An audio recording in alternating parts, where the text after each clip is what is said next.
Hello, my name is José Senart and I'm a master student at Instituto Superior Técnico in Lisbon. I'm going to try and explain the ideas behind my master thesis in double-stage Hall thrusters and why it is worth studying. All spacecraft propulsion works based in one principle, that is, momentum conservation. In this case below me, the system cannon plus bullet is initially at rest. Once the cannon fires, it gains momentum in this direction, the same as the bullet gains in this one. What a thruster does then is accelerating mass in one direction to achieve thrust in the opposite one, and there are many different technologies to do this. Some, that everyone is familiar with, are rocket engines. As you can see here, there is a controlled explosion accelerating huge mass of propellant downwards to accelerate the rocket upwards. In electric propulsion systems, this task is done differently. Here, the idea is using electric fields to accelerate heavy ionized particles. Hall thrusters fall in this category of technologies. Before I get into this, a quick note on a very important effect of applied magnetic fields. Whenever a charged particle moves in the magnetic field, it will feel a Lorentz force perpendicular to its velocity.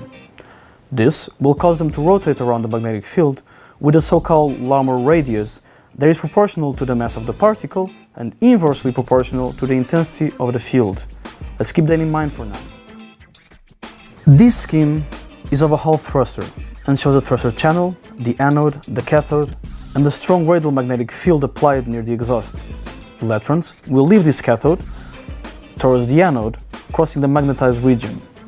Because electrons have a very low mass, and because of what I just explained, they get trapped along the magnetic barrier, creating a region of lower electrical conductivity. A strong axial electric field is then created in this region to maintain the current continuity. This axial field, coupled with a magnetic field, gives rise to a E cross B drift in the azimuthal direction, called Hall current. The atoms ejected from the anode side, when entering this Hall current region, get efficiently ionized. Because ions have a much higher mass than electrons, they are considered to be non-magnetized, and they are only accelerated outwards to extremely high speeds by the axial electric field.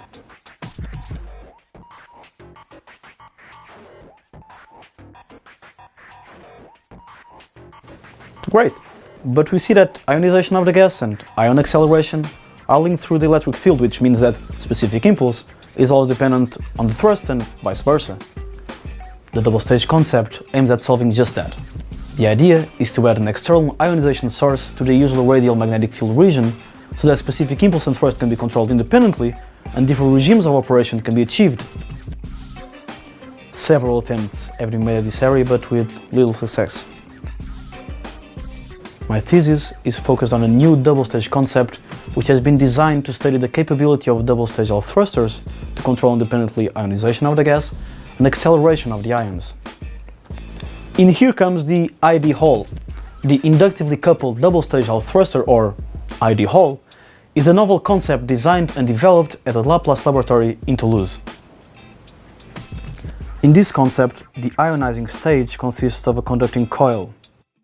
As time-varying current passes through it, it creates a time-varying magnetic field that in turn induces azimuthal electric field. The electrons, accelerated by this E field, will ionize the gas. This has great advantage over other double-stage concepts. The ionization region can be easily adjusted along the channel simply by moving the coil in order to achieve more efficient extraction.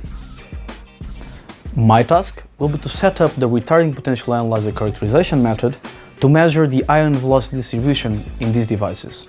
This will allow us to access specific impulse and divergence of the plume versus operating conditions, and more generally to give new insights into the double-stage concept. Thank you for your attention.